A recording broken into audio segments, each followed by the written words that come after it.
Direction le palais présidentiel de Kosiam pour des échanges entre le président du Faso et les chefs coutumiers du Burkina Faso, de même que la conférence épiscopale Burkina-Niger, à l'occasion de la traditionnelle cérémonie de présentation de vœux de Nouvel An.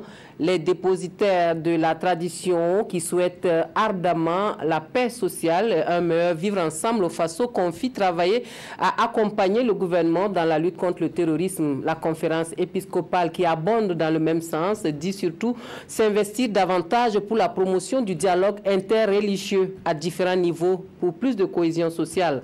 Kwale Nebie, Zalissa Sanfo. Ils ont tous abandonné leur palais royal respectif pour le palais présidentiel ce soir. Les têtes couronnées sacrifient ainsi au rituel de présentation de leurs vœux au président du Faso. Et le vœu le plus cher exprimé cette année est la paix. La paix, encore la paix.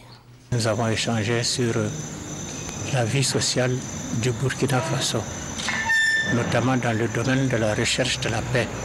Nous avons parlé de la paix dans le pays sous toutes les formes, c'est-à-dire tous les horizons. S'exprimant sur les récents événements de Yirgou, ces chefs coutumiers ont dit toute leur indignation et promettent de faire ce qui est en leur pouvoir pour que plus jamais la cohésion sociale ne soit mise à mal au pays des hommes intègres. Les chefs coutumiers sont ceux qui sont les plus proches de leur population. Le vivre ensemble, il faut le prôner, il faut le parler, il faut l'enseigner.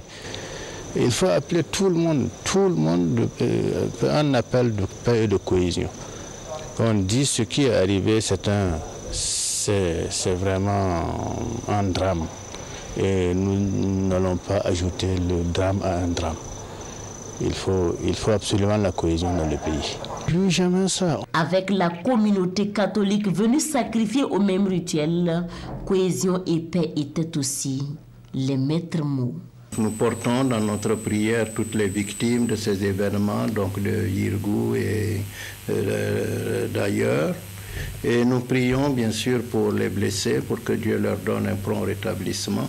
Mais surtout, nous comptons nous engager aux différents niveaux pour promouvoir encore un peu plus le dialogue interreligieux pour qu'il y ait plus de cohésion sociale.